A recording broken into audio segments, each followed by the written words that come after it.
This is the Grumpy Old Gamer podcast, and I'm Al. Hello. Today I am joined by Tim. Good day. I'm not dead, mate. Hello. Did you like how Australian I was just then with the whole good day thing? You did. Yeah. It was good, wasn't it? And we also have the legend, the man, the myth, the legend, which is Ian over in the United States. Ian, mate, how you doing? I am still alive. Excellent. Is that a Portal reference? No, I'm just still not You're dead. just still not really dead. did, Okay. Okay. Right. Today we're going to move away from our usual kind of subject, which is smack talking Ubisoft and generally complaining about games being crap now because they were awesome back then. And we're going to focus in. We're going to focus in on a subject which is very dear to my heart and very dear to Tim's heart as well, which is Warhammer 40,000. I am not an expert, but I like to think that I am. Tim is not an expert, but likes to think that he is.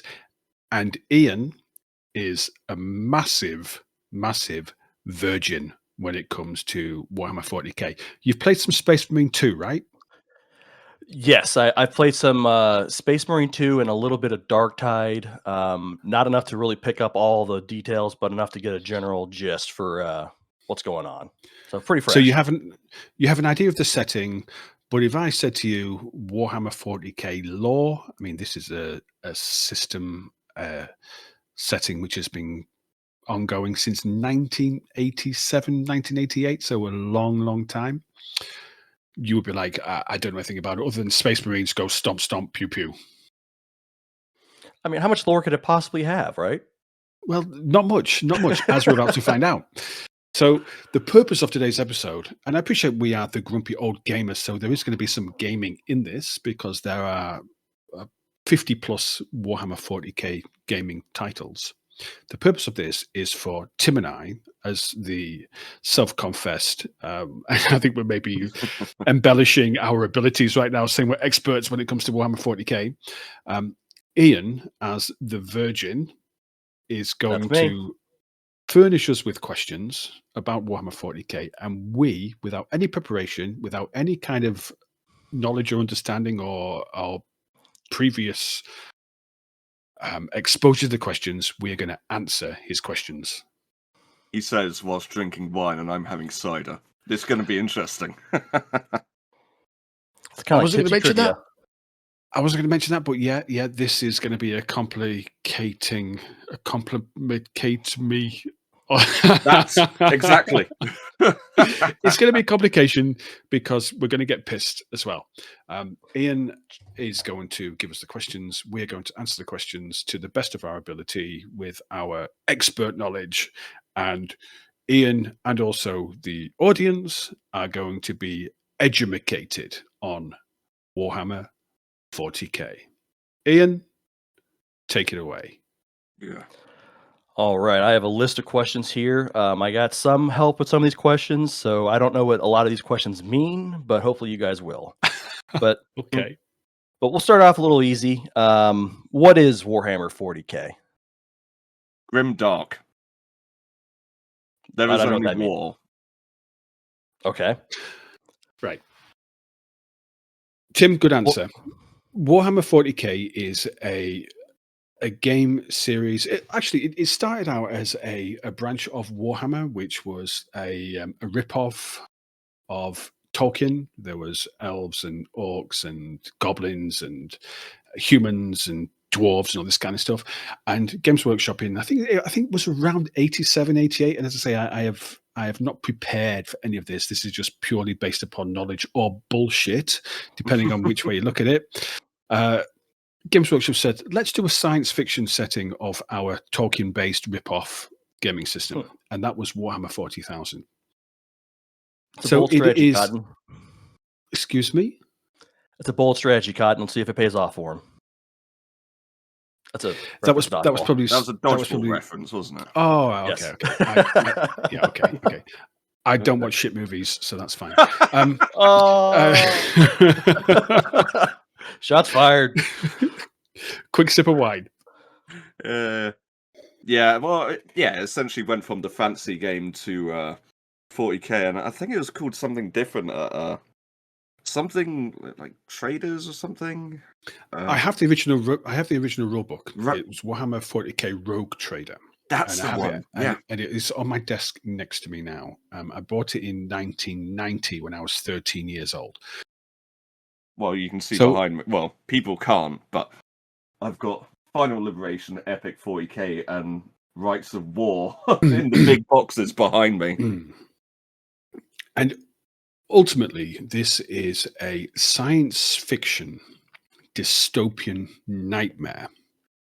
The main player or protagonist is the Imperium of Man, which is a galaxy-spanning empire, which is rooted in superstition and dogma and myth and legend, and tries to control 1 million worlds, led by the Emperor, who is dead, but not. All right. Tim, That's explain Napoleon. that. Yeah, so he was essentially killed by his son throughout this thing called the Horus Heresy, which happens, if I'm correct, around about 10,000 years beforehand, when Space Marine legions, they split, and some found chaos. One, word bearers, really screwed it all up. And Horus essentially killed Sanguinius, his brother, who everyone loved, and mortally injured his father. So now his father is put on a throne because Magnus the Red, who is trying to warn him about this, broke... Oh, God, what was it? It's not the Red Way. Astronomicon. And now he has to be fed 1,000 souls every day from Psychers just to survive and point all the ships going through the warp where they need to go. Otherwise, you're screwed. All right, so I have to ask. I cannot not ask. You said that he needs to be fed 1,000 souls a day.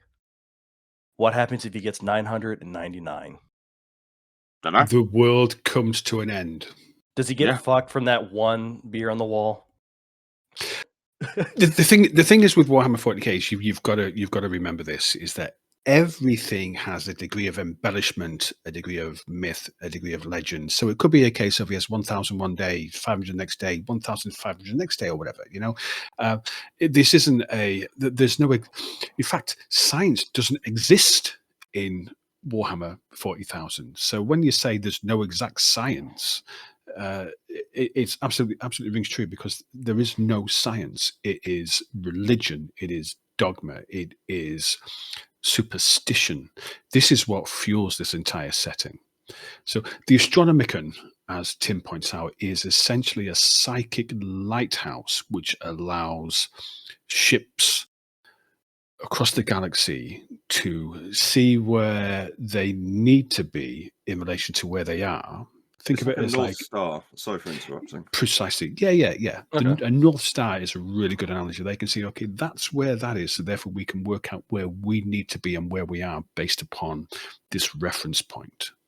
And that ultimately, the Emperor is believed to have existed since before our time now. So since before 2026, and he lived in the shadows. He was immortal. And he led a crusade to unify Earth. When we split, he led a crusade to unify the galaxy. Once he unified Earth, and now he is essentially a fucking battery for a flashlight, not a fleshlight. You know, the ironic thing is, because he's an ethereal, and I know his sons aren't aware of it, and, well, quite a few people aren't either. I reckon if he died, he probably would have resurrected and wouldn't have to go through this issue type thing. You mean a perpetual? Perpetual, yeah, a perpetual ethereal. You know what I meant. But Too yeah, much cider. Too much cider. I've only had a pint. Ian, Does that answer your question about what is Warhammer 40k, or are you still none the wiser? I absolutely knew some of the words that you guys were talking about. So that was great. I appreciate that. I have a question here about the Horus Heresy. I'm assuming that was what we brought up. The question I actually have on that was there's a movie coming out, or there's a series coming out with Henry Cavill working on that. Is it too ambitious for them to begin with the Horus Heresy? So this is the thing. Games Workshop. Games Workshop. All this is going to be in the edit. All this has to be in the edit.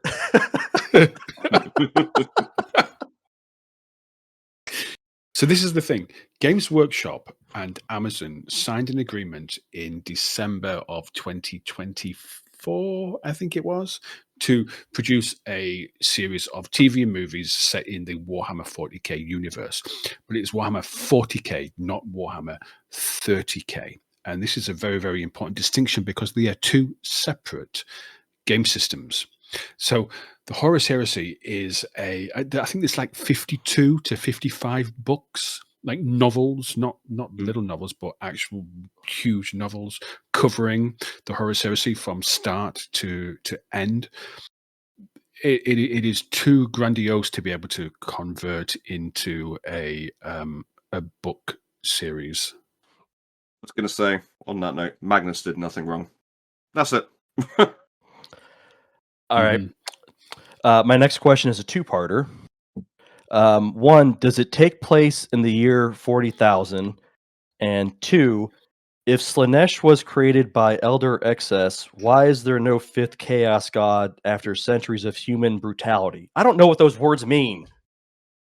Can I answer the second one first? Please do. There are demigods out there. Like, ones that could be considered going to, like, being full-born chaos gods. And, like, the Laughing God, for example, which is an Eldari god for the Valkyries, or Harlequins, sorry. But she was created out of just, they had perfected everything in life. So they couldn't get to a point where they just weren't satisfied anymore. So they just went to full, like, essentially debauchery. And then, boom, after, like, millions of years of them doing that, she just popped into existence and wiped out the majority of the race. And now she feeds on their souls. That bitch. I'm going to call bullshit on what Tim just said. Repeat the question, please. If Slaanesh was created by Eldar XS, why is there no fifth Chaos God after centuries of human brutality? Oh, so there's a school of thought that Khorne, who is the god of blood and murder and I'm sorry. warfare. I'm sorry. Did you say the god of war is Khorne? yeah. Does he spell with a K? Khorne, not He spells it with a K. Not the shitty band that you like. Yeah, not the silly Khorne. Our Lord and Savior Jonathan Davis. Apparently. Okay. So there's Continue. a school of thought. I shall continue. Thank you very much for the permission. There's a school of thought that Khorne, the god of warfare and death and destruction, was born when the first murder took place. Okay, so you could argue that there is actually a god that has been created from humanity's what was the word that you used? Brutality. Centuries. Centuries of brutality. So you could, and it's actually millennia of brutality by now. But you could argue that Khorne is actually a creation based upon humanity's brutality. However, the reason why humanity has not created a god is because of the Eldar psychic ability. It's an entire race with psychic abilities. They are all very perceptive of the warp. They are all very perceptive of psychic powers, and humanity is not. So therefore, the Eldar were able to birth Slaanesh because they all had the prerequisite psychic potential, whereas humanity doesn't have that same potential. That's the reason why there's been no fifth god born from humanity's brutality. And fair play. Yeah, you did actually answer the question. I just went on like a Slanesh rant. Eldar is basically space elves, to put it bluntly. Space elves, yeah. Yeah. And also the second part of your question was, what year does it take part in? Does it take place Does in? it place? Yeah. 45. Do you want to say that? Do you want to say that again? What year does it take place? Does it take place in year 40,000 or something? I think we're now into the 42nd millennium. I think. You know, the setting moves on. You know, the setting moves on. There is a narrative behind this setting. Okay, so there's events which are often generated by players. So there was the siege of Istvan V. I think Istvan 5. I think was like a game series that took place years and years and years ago, where physical players actually went and played games, and that became part of the lore. And the lore has moved forward, and new characters were introduced, and we've gone from Space Marines to Primaris Space Marines, which is who you play in Space Marine 2. You play as a Primaris rather than a firstborn Space Marine. So it does move forward. So I think we're into the 42nd millennium. Yeah, and we're getting Primarchs back now, which is a scary prospect for everybody else. Like Rabute Girly Man. Do you know what a Primarch is, Ian? Oh yeah, that was one of my questions. Is what's the difference between a Primarch and a Space Marine? Were you going to answer that, Tim? No, over to you, mate. Okay. So it's about scale here. So I want you to imagine the baseline human. So that's you, because I'm ever so slightly above baseline human, but baseline human. Okay. And Stuff then in the hairline. Yes. And then takes one to okay. Yep. And then pot kettle. And then a Space Marine is a transhuman. Essentially, to the baseline human, he is a demigod. Stronger, faster, 8 feet tall, enormous, essentially immortal. The only way these guys die is when they are killed in battle. They can't die of old age. Time will never weary them or weather them or cause them to fade away. They will only ever die in glorious battle. These are the Space Marines, which are the most important, I suppose, part of Warhammer 40k is the Space Marines. So, baseline human, demigod Space Marine, a Primarch, or Primarch. I can never decide. I think a Primarch, which is a shop in the UK. A Primarch is essentially the same distance from a Space Marine as a Space Marine is from a baseline human. The Emperor,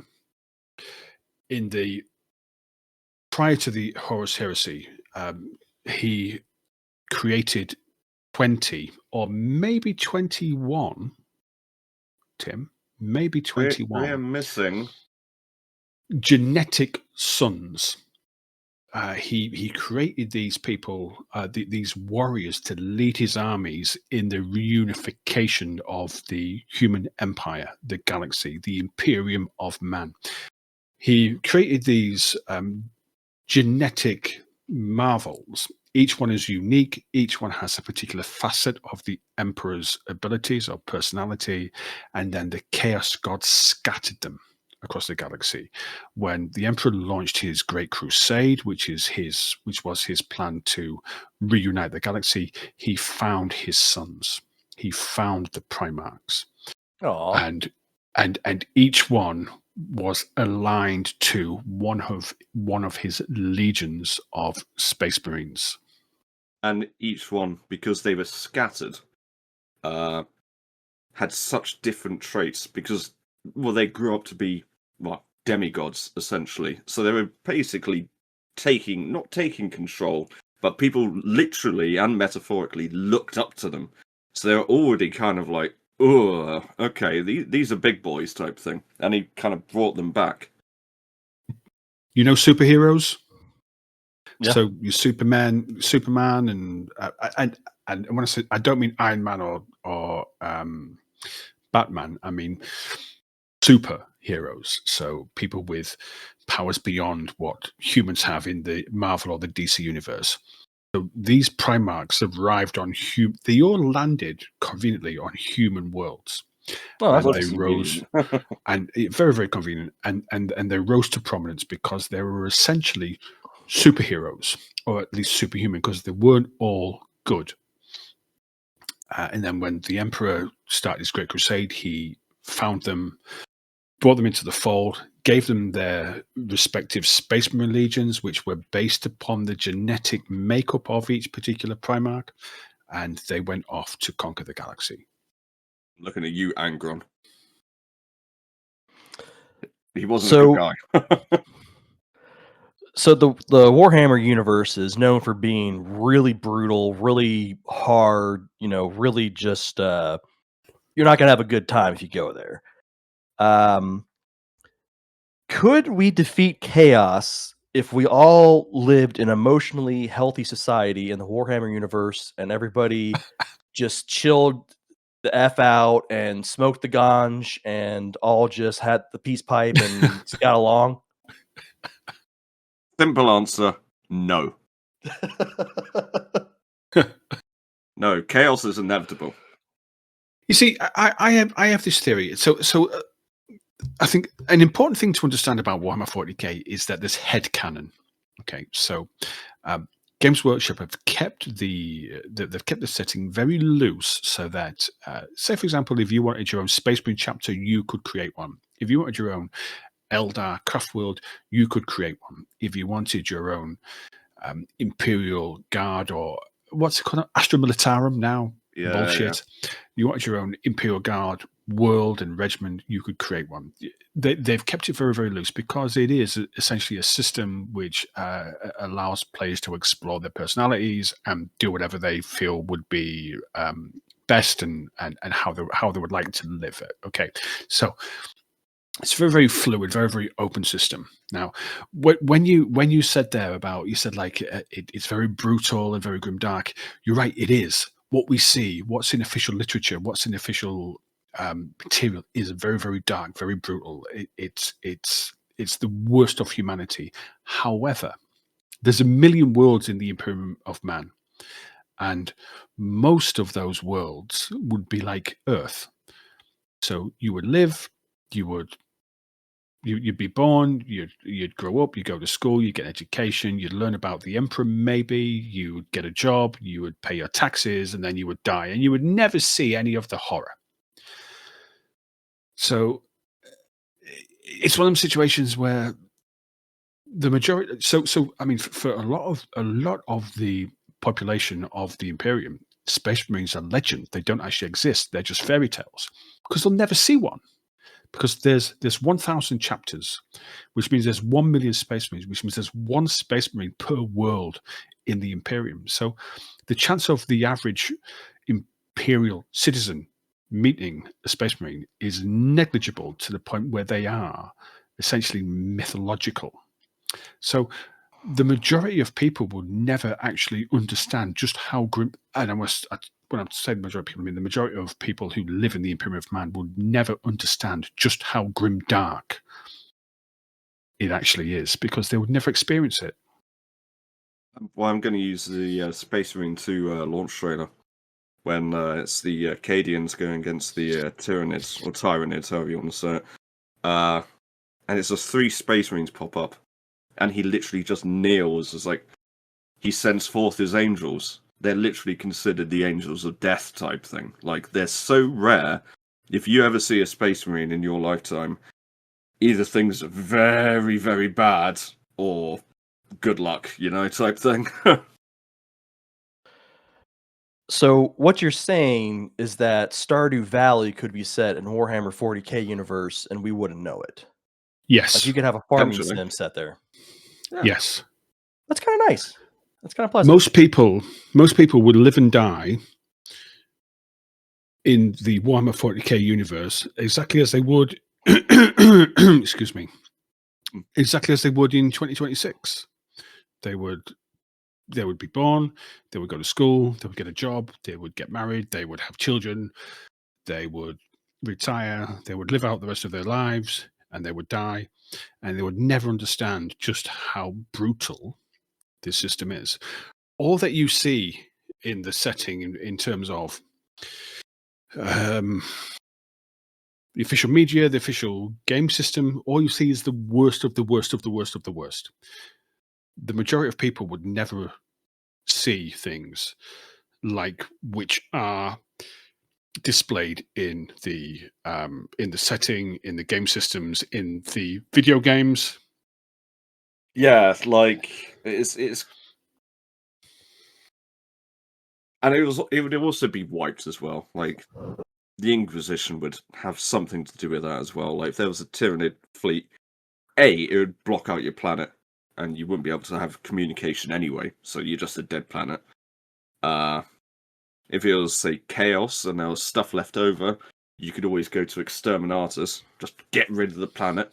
And if it was orcs, I don't know, just do some silly London accents and it'd be hilarious. So you mentioned the Tyrannids, and I think that's one of the cooler races that I'm somewhat familiar with from the 40k Space Marine game. What's the difference between, say, the Tyrannids and the aliens from the Aliens franchise, the movies? How do they stack up? That's a question. I like that question. That's actually a good one. You've actually done some work on this, mate. Yeah, I've taken it back. I take it back. Do you want to start this one? I need to think. I will, mate. Yeah, I will. Okay, so Warhammer 40k is a rip-off. Okay. That's the answer. Warhammer 40k is a rip-off of every other pop culture reference that there is. So you've got Eldari, which are elves. You've got the Tyrannids, which is a devouring swarm, which is coming to the galaxy to take everything. It's a hive mind. It's very, very based. It's very, very similar to the aliens from the Alien franchise. The difference is the scale, and this is always the thing with Warhammer 40k. It's the scale. So remember playing the mission in Space Marine 2 where you have to defeat the Bio-Titan. You've got to fire. You've got to get the gun and fire the lasers at the huge thing, which is firing poison at you. I think we've actually played the one together. Yeah, there's nothing like that in Aliens. The Queen is essentially a nothing when it's compared to the Tyrannids. The scale is off the scale. I was going to say the Queen, I think the equivalent in Tyrannids, and this is just personal opinion, would be a Tyrannid warrior. And they're the ones who have, like, they've kind of got that mini kind of connection back to the hive, and they command troops type thing. And they're the small guys, you know? Yeah. Not even a hive tyrant. No, and this is the thing. Everything in Warhammer 40k is dialed up to 1,000. So Games Workshop they take a lot of artistic license when it comes to creating their races. You know, like the Tau. Have you heard of the Tau? Oh God, no, maybe not. So the Tau, there's a lot of Japanese influence in and I talk about, say Japanese, I don't mean Japanese now, I mean like, you know, samurai and all that kind of stuff. There's a lot of influences taken in all of these particular factions and races that in Warhammer 40k. They're taken from real world examples or from pop culture references. I agree. But the Tau are pathetic. That's my statement. But you didn't really answer the question. Like, what's the difference between the Tyrannids? Like, if you had like the typical Tyrannid army that humanity was facing versus like the aliens, like, what's the difference in tactics, difference in biology, difference? All right. You'd like a proper answer. That's absolutely fine. And I respect you for pushing back. Yes, damn it. So the alien hive is they're essentially wasps or bees. For the Drones. queen, you've got workers, you've got drones. They harvest and they bring back, and that's ultimately it. The Tyrannids are a galactic threat. If you took a Tyrannid hive if you took an alien hive and put it into Warhammer 40k, it would be obliterated within weeks. It would not survive. The Tyrannids. Now, the interesting thing about the Tyrannids is that some people say that the Tyrannids, because they've come from a different galaxy, some people have said is that they're fleeing. So you have this thing, which is an existential crisis, and they're running away from something. So this is kind of like the level that you're talking about in terms of the scale of threat. A Tyrannid hive fleet is a swarm of multi-kilometer long space-capable,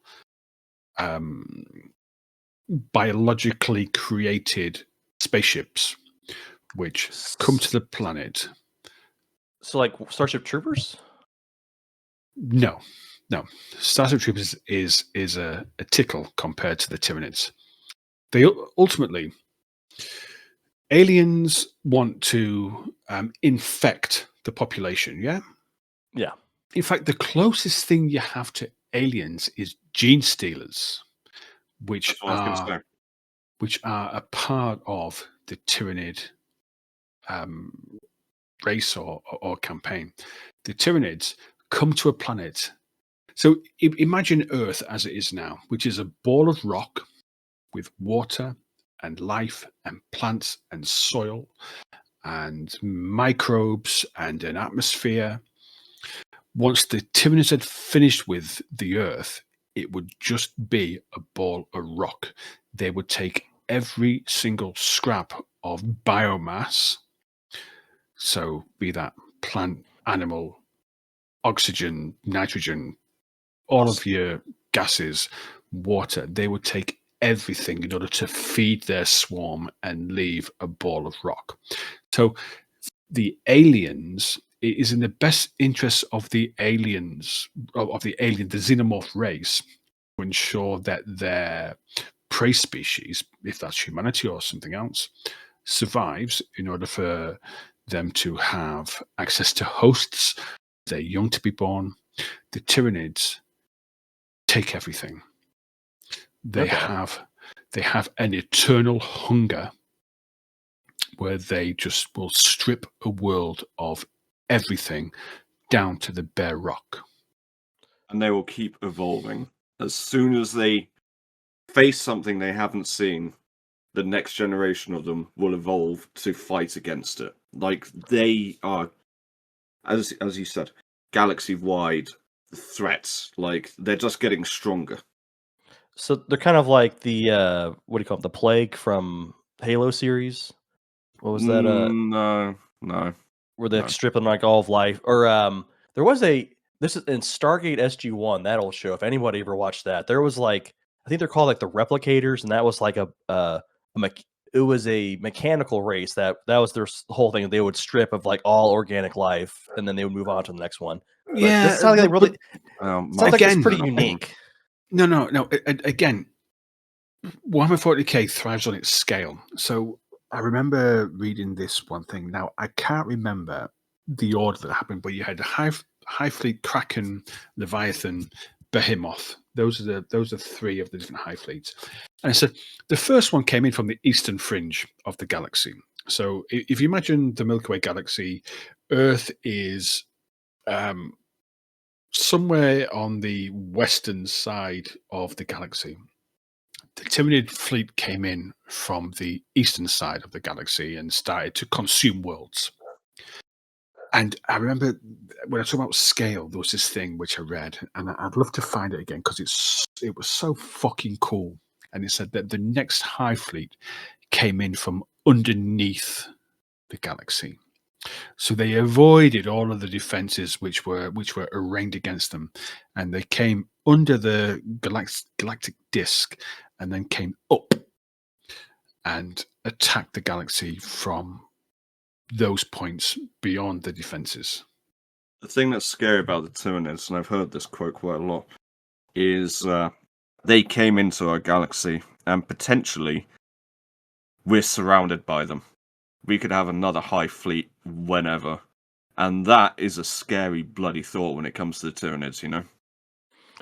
All right. And the Tyrannids, they have a couple different units, right? They have like the little guys, they have the warriors, they have the queens. Yeah, that's just the ones I've seen in just one video game. But it sounds like they have a lot more variety going there. What do you guys think they're running from? Is it from a bigger, badder alien bug? Well, that's the thing. We don't know. And that's the scary thing. If the Tyrannids are running from something, that's scary because they're not exactly the nicest to begin with. So, but that's just the theory. Either way, they are invading our galaxy from another galaxy, and that's pretty metal. No, they're pretty focused on it. Yeah, there's a couple of things here because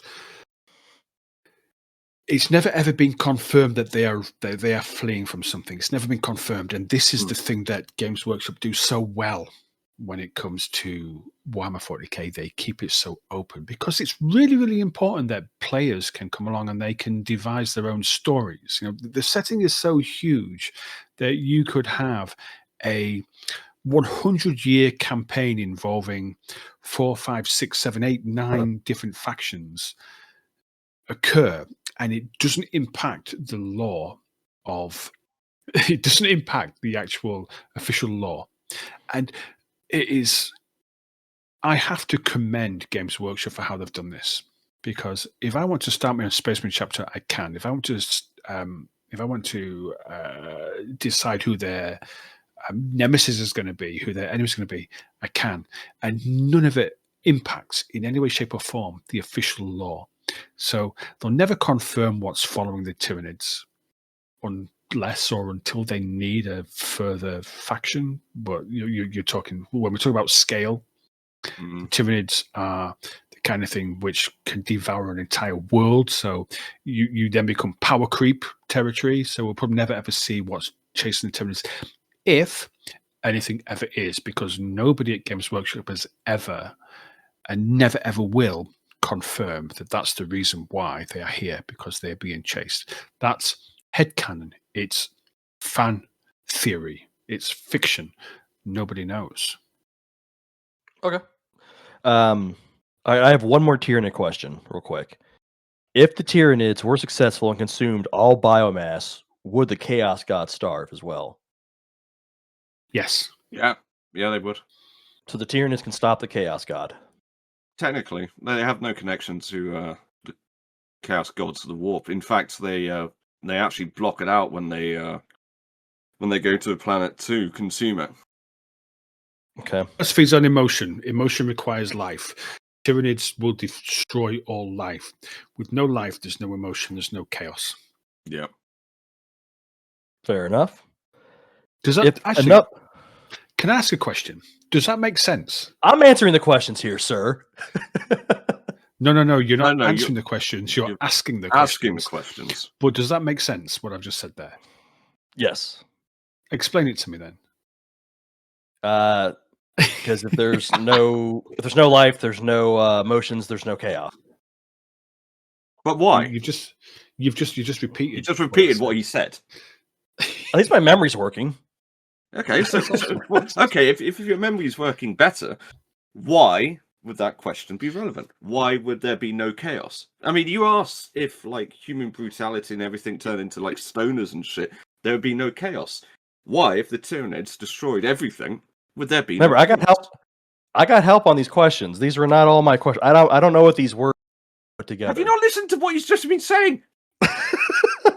Okay. But you understand what the Chaos Gods are?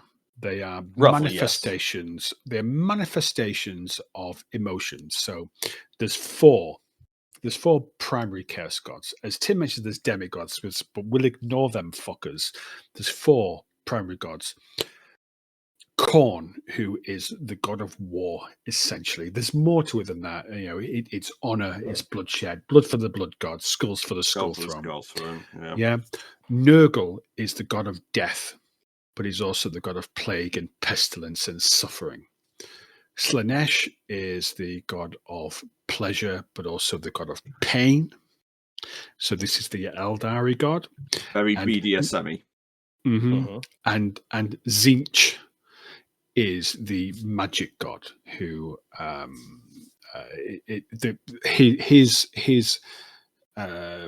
what's the fucking thing it's called? Greater Demon is called the Changer of Ways. So it's about that's it. It's about how things can change and mutate and manifest. So he's the magic god.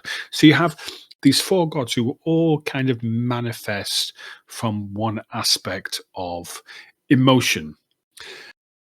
When we talk about emotion, we talk about mortals, and when I say mortals, that could be Eldar or Eldari as they are now, human, orc. Tau are not particularly psychic, so maybe not them. I don't think they're connected. Yeah. I should have mentioned orcs because the orcs have their own god, Gork and Mork, and they're not really linked into Khorne and Tzeentch and all that kind of stuff. But anyway, that's the power of believing. Yeah. So you have this situation where the chaos gods are they are manifested by the emotions of humanity. There's other races as well, but let's say humanity. Okay, if humanity didn't exist because the Tyrannids wiped out humanity, then therefore there would be no emotion. Therefore, there would be no chaos gods. Does that make sense? Yeah, that makes sense. They're a primordial entity. Yes. Yeah. You see that all the time, and yeah. Like comic books do all the time, where like someone's like the literal embodiment of death, or they have all their whatever. But you mentioned the orcs. What would happen if enough orcs believed that the Emperor wasn't real? Probably wouldn't exist. No. Orcs have a way of just like. This is quite a good quote. I think it's from a Breaking video actually, but they have different colors. Like red goes fast and stuff like that, and purple is the sneaky color. And have you ever seen a fucking purple orc? Nope. Can't say that I have. No, because you're talking. So, yeah, Tim's right in the respect that they say that orc technology, which is probably with a K in it somewhere. Yeah, it has a K. Yeah. Orc technology works because they believe that it works. So they make a gun out of a couple of branches and it fires bullets because they believe that it could happen. That's kind of OP. Not really. That's kind of OP. Orcs. It is. However, excuse me. However, I don't think that these powers that the orcs have apply to things which already exist in terms of they can paint a car red and therefore the car goes faster, or they can make a gun out of scrap and the gun will fire bullets. But they can't say, we believe the Titan is tiny and therefore the Titan becomes tiny, or we believe that the world is small and therefore the world becomes small, because these things are they already have an existence. They already have a place in the physical universe, and I don't think that they can actually influence that. I think you're right, but I expected you to say I think you're wrong. Wow. No. But I did say but. If they weren't all killing each other, if there was enough of them, who knows? There's a thing that, and I think there's this beautiful thing where the I think it was the Eldar, and the Eldar that they work in the shadows and they influence and they twist and convolute and kind of suggest that certain things would happen, because They have Farseers, which is a particular type of their race who looks into the future, says this is, and they guide the race to the point where they keep the Eldar alive, and they arrange for a hive fleet, a Tyranid hive fleet, to land on an Orc planet. And there's a thing they say that this planet has been in perpetual war between the Orcs and the Tyrannids for millennia now, because the Tyrannids, when they kill the Orcs, they harvest the Orcs and they grow more Tyrannids.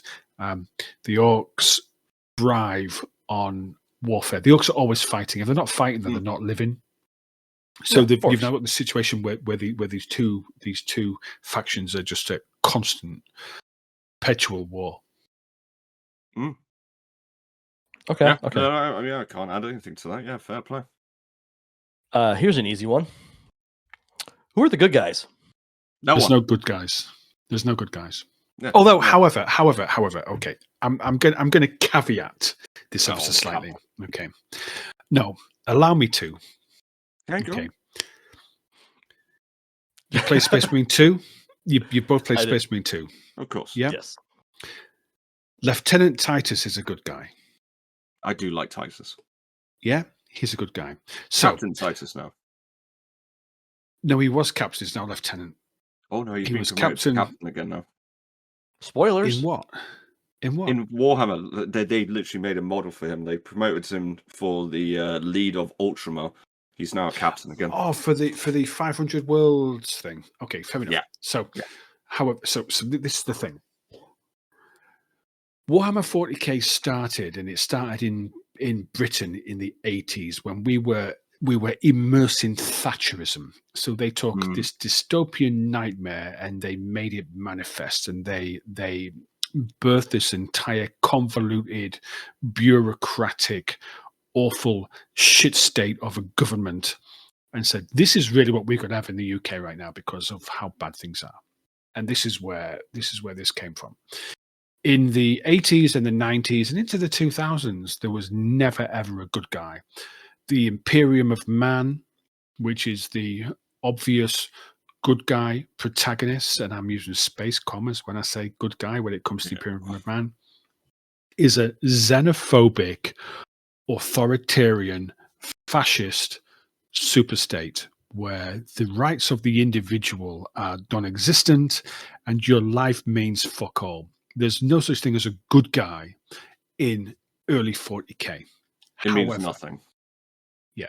However, Space Marine 2, Titus is a good guy. He is a good guy. You know, there's nothing. You know, he's honourable. He wants to save people. He's a nice dude. You take him for a coffee or for a pint or for a glass of wine. You say, "I like you, dude. You're fucking cool." You've now got a situation where Henry Cavill is doing the Games Workshop and Amazon TV and movie series. There's going to be good guys because you can't sell bad guys to people. People don't buy into it. People aren't. When I say people, Warhammer 40k fans love that shit. But the common man on the street needs to see a hero. They need to see a villain. They need to be able to see a very obvious divide between the two of them. So being bad is good. Being bad is good. In lore, in the original lore, there is no such thing as a good guy in Warhammer 40k. However, marketing-wise, and it's marketing which sells games, which makes money, which keeps the company going, which on and on and on. Marketing-wise, you need to have a poster boy. You need to have a hero that you can say, I want to be like him. So there are good guys. We just don't like to acknowledge that they exist. It probably would be Titus, thinking about it. Because they've really been going, like, not over the top. I like Titus. Well, that's the thing. I like Titus, actually. Yeah. And they've really been pushing Titus. Yeah. And this is the interesting thing. If you put Captain Titus into the Warhammer 40k universe in 1990, he was a xenophobic murderer.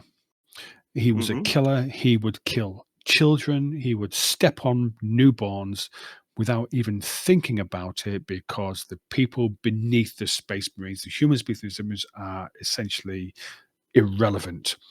It's about there's a quote from Starship Troopers where I think it's Carl. He says, "We're in this for the species, boys and girls." And there's huge amounts of influence from Starship Troopers into Warhammer 40k.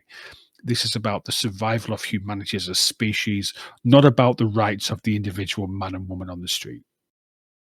Now, thinking about it, if there was going to be a good guy from the Imperium of Man, Vulcan, and the Salamanders, they could really get some heroes from that, because they are the nicest of the like Space Marines type thing, you know?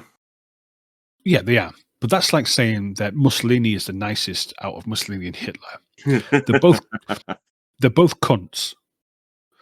But I feel like that's fair to say. Fair to say. But Mussolini is less of a cunt. It's and this, I think, everything is relative. Everything is a case of, well, it depends what you're comparing it to. So I was going to say that. All right. I was going to say that's all kind of subjective in all honesty. But then as I said, that was what I was going to say. Everyone technically is bad, objectively, in Warhammer. Like, no one's really a good guy. I'm really trying to think of, like, as I said with Vulcan, okay, yeah, he tries to help out humanity. He will also stomp the hell out of any Xenos or anything in his path. Technically, if from the other perspective, that's a bad thing, isn't it? It is a bad thing, yeah. Yeah. All right, so for my next question, I want to give a scenario. I want to take a starship from other franchises, and I want to teleport them into the Warhammer 40k universe for 1 year and see if you guys think that they would survive. Nope. For example, starting with the Millennium Falcon. Nope. Nope. Okay, that's an easy one. The Death Star. Nope. The Death Star would be able to destroy one Imperial Navy battleship before it was raked and destroyed. I said raked, not raped. Raked. Yeah, no, it's definitely raked, mate. I heard that. All right. How about the Enterprises from Star Trek? Nope. Yes. Would they? Yes. Oh, really? Why? Disagreement. Yeah. Yep. Does it depend on the captain? Does it mean because Jean-Luc Picard? Because it has to be a star. Okay, so we're taking the Enterprise D, so that's the next generation. That's Captain Picard. The Federation would be obliterated by the Imperium of Man, because they would say, "You like aliens, we don't like you," and it would be destroyed. And you cannot go up against a totalitarian militaristic regime with hopes and dreams, which is what the Federation has. However, technology-wise, the Imperium of Man is stagnant. They cannot produce new technology. Yeah. Ultimately, that's what comes down. They are unable to produce new technology. So they have warp drives, which requires them to fall into hell in order to go anywhere. Yeah, the Federation has their own version of warp drives, which allows them to travel faster than the speed of light, and it looks pretty. FTLs, essentially, aren't they? Yeah, it looks pretty, and nothing happens. Impulse. So the Federation ships, and we're going into a different subject now, but Federation ships, so they have warp and they have impulse. Yeah. Impulse is it isn't. So in the lore, Warhammer 40k ships move very, very slowly because they're essentially 3 or 4 kilometer long cathedrals with guns on them. Yeah. And they move very, very slowly. Ponderous is a great word, ponderous, in their movement, until they jump to warp, enter hell, and travel through hell to reach their destination. And they could arrive 100 years in the future, 100 years in the past, 2,000 light years in the wrong direction or whatever. So there's no exact science or any kind of perfection when it comes to warp travel. The Federation impulse speed is far, far superior to Warhammer 40k ships. They would never be able to hit the Enterprise D. I think you're right. And Ian, you must have seen the film Event Horizon, yeah? Long time ago. That was a good one, though. But you understand the premise. Yeah. Yep, a lot of 40k people think that was actually the first time that humans went into the warp, and that's what came back. That's why it's really not safe to go through it. Well, I do have some more spaceships here, and I want to get some the classic cinema ones, but there's some video game ones. For example, the Normandy from Mass Effect. How would that do in the Warhammer 40k universe? An orc ship would just bump into it because they don't care. They like ramming stuff. Okay. So not great. How about the Pillar of Autumn from Halo? I refer to my previous answer. Just not going to be a good day. Helldiver fleet. Gone.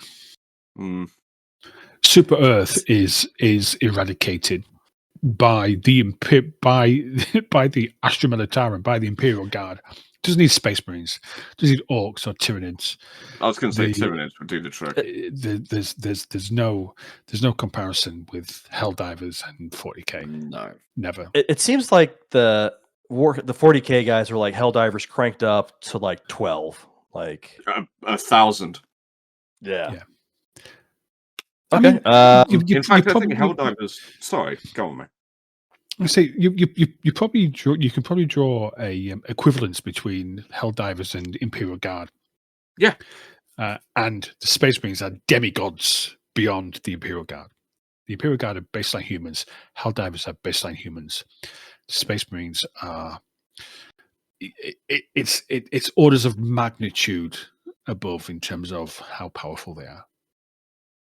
So, how does the Space Marine, how does that kind of compare to like the power armor from Fallout? Are those even in the same weight class? No. Adamantium, like for Wolverine and stuff like that? Yes. Yeah, Space Marine armor is like 10 times that. Which Superman gets ass handed to him in the Warhammer 40k universe. No. Superman would survive. Because he's essentially really indestructible. He's not a spaceship, so I don't know if I can count him. He doesn't need a spaceship. He can fly through space. Yeah, I was going to say, he can literally fly. He spun around to save Lois. Or whatever her name was. Lois. That's such bullshit. You can't spin around the planet in reverse time. That's just silly. You can if you're Superman. Superman can do whatever the fuck he wants. So you've just answered your own question. All right. I got one more question I want to get to here because I think that we're getting to about time. Why don't the Necrons kill everyone if they're the smartest? Can I start with this? Because they're just waking up. When they're all fully awakened and everything happens, they're going to be like, who the hell are these pathetic people? Destroy them, essentially. But there's not many of them, and they need to like resurrect and stuff like that, and they want their tomb lords back first. And the Necrons are not a united force. The Imperium of Man is a united force. The Tyrannids are a united force. The Orcs are not. There's some people who would say that if the Orcs were ever to unite, they would rule the galaxy. They would destroy everything. Oh, it'd be scary. They are more. They're quite happy to fight each other than fight anybody else. The Necron dynasties. Dynasties, is that what you say in America? Dynasties? Dynasties. We say dynasties. So, okay. Anyway, Necron. Where have I got dynasties from? I don't know.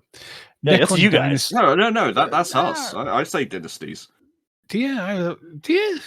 Yeah. Fucking. it must be Al's a so southern- drunk he forgot which continent he's on. It must be a southern thing. I'll whack Would- it necking. Do you say dynasties or dynasties? Do we say dynasties? In Dynasties. America, it's dynasties. Dynasties. Bloody old Britain, it's dynasties. Don't The ever Necron do that impression dynasties. ever again. Agreed. The Necron dynasties are not united. They are rivals. So they would happily fight each other rather than fighting in any kind of united way. Yeah, because there's multiple of them, isn't there? They were essentially frozen in time, and then And this is more the that wake up. beauty. Yeah, and this is the beauty of the Warhammer 40k setting. If you wanted to have your own Necron dynasty, you could have your own Necron dynasty because you could just create one and you could call it whatever you wanted to call it, and it could just and it would exist in your section or segment of the Warhammer 40k universe. You know, that's the beauty of the setting, is that if you want to do something, assuming it's within the rules, you can do that thing. And also, if it's not within the rules, you can do it anyway, as long as you get the agreement of the people that you're playing with. And that's the thing that gets me. It's actually because of you that I learned, because of Dawn of War, Blood Ravens wasn't actually an original chapter from Games Workshop. Then they added it.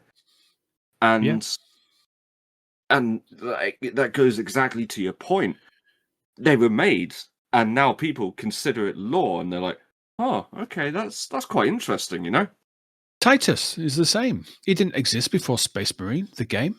No, you didn't. And now there's models. You can buy an official Games Workshop model of Lieutenant or Captain Titus, whichever one it is. I wish I'd been looking at. I'm not going to lie. I think I even sent you a link of it the other day. I was like, "Oh god damn it, I'm really tempted." And so 40K has a lot of different games that are available. Where would you guys recommend a newbie start to, dig your teeth in to get your first taste of the 40K universe? I already told you this in episode 1 of season 2. I said, go and play Bolt Gun. Have you played Bolt Gun yet? I'm waiting for it to go on sale, but I will. It's only been 5 weeks. And how's your games? Have you played Remnant? I love it. It's brilliant. Bullshit. You lie. I don't lie. No. Anyway, this is not a liar. This is Warhammer anyway. This is not a Remnant episode. It's a Warhammer episode. No, Totally. Bolt Gun is a really good place to start. Okay, it's Okay. a really good place to start in terms of, because you can play Bolt Gun, you get little flavors of the lore without being inundated, and if you don't like it, you could just go and kill things, which is brilliant. From there, you can move on. There's a couple of games coming out. I mean, like Dawn of War is a great series for the original Dawn of War would be a good start if you like RTSs. There's the release of Dawn of War Definitive Edition last year, which is brilliant. Dawn of War 4 is due out this year. You can, and then we've got Total War coming out. Yeah. But if you're like, hey, I like the sound of what these two drunk pissed arseholes from the UK are talking about, I want to get myself some of this Warhammer 40k business, then Bolt Gun is a really good place to start, because you would see the power of the Space Marine. You would see the dogma, the superstition. You see the enemies that they fight. You see just how ultra powerful these guys are. And it's loads and loads of fun. It is loads of fun. Especially if you like Doom. But speaking of Space Marine, the clue's in the title right there. Space Marine. Then you'll definitely see how strong a Space Marine is. And then you'll get lore from the Imperial, like the Emperor. And you'll see Chaos. Well, spoilers, but it's an old game. and then you'll hear all the lovely accents from the orcs. And it's... Space Marine 2 is a really good game. Oh, Space Marine 1, I was saying. Space Marine 2 was probably like my biggest entry, and I think that it did a great job of introducing the world, introducing just like the sheer size and scale of the threat, the way that the Space Marines, operate, the way they fight, the way they, live. I thought it was a great entry point for just a complete newbie, but I have very limited experience, so I didn't know if there's other ones that you think would compare to that. No, Space Marine 2 is a exceptional entry to Warhammer, and there's one thing which I think that a lot of people don't actually probably don't recognize or realize. One of the ordeals, is that what they're called? Like the achievements, the in-game achievements, they're called ordeals, aren't they? One of them is, as a Space Marine, to kill a certain number of Chaos cultists, which are baseline humans, by running into them. Oh, is that a thing? Yeah. And so when you're fighting the Chaos faction, if you sprint and run at a Chaos cultist, they just fall apart. You splatter them, they die. And I'm not surprised. Like you're a running tank. I'm the Juggernaut, bitch. Yeah, you are an 8-foot tall armored beast running at 30 kilometers or 30 miles an hour. That's what they say the speed is. The normal speed of a car. And when you run into one of these baseline humans, they're just splattered. And one of the ordeals or achievements of the game is to kill a certain number of Chaos cultists, which are baseline humans, by just running into them. And I was like, when I saw that, I was like, that is Warhammer. That is Warhammer 40k. That is Warhammer 40k. And I think I said at the beginning of the podcast, nothing that big should run that fast. Literally. They're running tanks. Did you say that at the beginning of this episode? I think I did, yeah. When we were describing Space Marines, there was a quote from one of the codexes. And it was an Imperial Guard. I'm not sure you did, mate. Well, touche. If I didn't... Defend yourself. If you didn't... No, I will defend myself. I've said it now, yeah. There's nothing If you really didn't, you've said it now. Yeah, exactly. But it's true. Nothing that big should run that fast. They're running tanks. That's what they are. Not the heavy. I was playing as the heavy. I was a slow fat bitch when I was playing that game. Yeah, heavies are slow. You're carrying probably a heavy bolter. Hold on. You were a slow fat bitch only when you were playing that game? Especially when I was playing that game.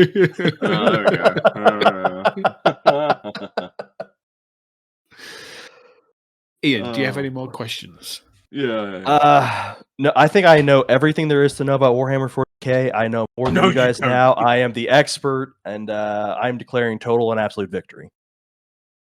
Yeah, well, that's what the Imperium said, so good luck, mate. I don't have a clue what any of you guys are talking about, but it sounds really cool, and I'm looking forward to getting more into the Warhammer 40k universe for myself. I look forward to you doing it, mate. We'll have a lot really? to talk Hold about. on. I'm not one. So you have no clue what we're talking about? I mean, which parts didn't make sense? I got like 75% of it. You got 75% of it, or about 75% didn't make sense? No, I got about 75% of it. I figured out what you guys are talking about. Well, that's okay. There's about 25%. I was like, I don't know what that means, but I can kind of figure out from contextual clues what it is. So what kind of thing do you like? I don't know what that means. I don't know what the Catan are. Oh, there's space gods. You didn't ask about the Catan. Yeah. We were talking about the Necrons, but you didn't bring up the Catan. You can't. Whoa! I mean, the entire point of this was that we gave you an understanding of Warhammer 40k. You can't say I don't know what this is when you didn't fucking ask us about it. That's unfair. So, I only have so many questions. Just quickly. So, okay, the Catan are space gods who got fed up, and then they started fighting against each other. They gave the Necron tier. Before the Necrons were all I don't know, Terminators essentially. immortal life because they lived on an absolutely crap world, and they were dying at like 25. They essentially created their own worst enemy, and the Necrons killed them and then imprisoned them, and now they're used as weapons. All right. I think I'm good. Maybe it's closer to I got about 90%. That's probably closer. Yeah, okay. Okay. Maybe we'll do a sequel. Maybe we'll do a follow-up episode where, I ask more questions to try to throw you guys off. I tell you what we'll do. I tell you what we'll do. It won't be season 2 because we've already got the whole season mapped out. But in season 3, we're going to do a return where we are going to ask you questions. Yeah. Yes. So, Ian, I was not taking notes. Yeah. Tell me, what was the most important aspect of the fall of Cadia? It's got to be that ass. What's that? Oh, also, what destroyed? What split it in two? Also, that ass. I don't know. What is Blackstone? Anyway, look, that may or may not happen depending upon how we feel or depending upon how much wine we have drank that day. But this has been another episode of the Grumpy Old Gamer podcast. You can find out all about us by going to gog.fm, which is still our website, despite us having to spend $118 to renew it. Motherfuckers. Jeez, is that much? It is that much. Yeah. It is that much. But it's okay. Morph is going to pay. It's all right. Okay. Take it out, Morphe's payment. Go to gog.fm. You'll find all the ways to get in touch with us. Come and join our Discord. Come and chat to us. We do not use the Discord at all. I'm lying. We're on Discord. You can come and say hello. And we promise that we will say hello back. We are trying to do regular game nights on a Tuesday? Tuesday? Some say One of those 2 days. Join the Discord, you'll see it there, man. It's absolutely fine. Listen, we've had lots of fun here. I hope Ian has had lots of fun. I know Tim has, because I could see the giant smile on his face throughout every time he mentions Space Marines and Titus. He's got there's a proper lady boner going on there as a result of this episode. I'm not a massive fan of Ultramarines, but Titus, I do like him. Yeah. I understand. So, Tim, thank you very much for coming and helping me in fielding Ian's questions. And Ian, thank you very much for thinking of some actually surprisingly interesting questions. Thank you. You did a good job, and I think a round of applause. This will be a sound effect that I put in, like with a round of applause, because naturally, because my claps are. I'm so happy. You did a good job. Thank you very much, and I hope you've learned something, and I hope that what you've learned isn't complete bullshit as well. So the question is to the audience: if you think that we got anything wrong, then you come and tell us we got it wrong. Yeah, Tim's already going, oh my God, I can't believe you just said that. But I want to know what you think we fucked up on. So come and tell us. And we will personally respond to every single comment disagreeing with one of our hot takes. We will. Yes. Absolutely right. Yes. So if you made it this far, and this is probably our longest episode so far, thanks so much for listening. It is appreciated. We are the Grumpy Old Gamer. Goodbye. See you later. Adios. Catch you later.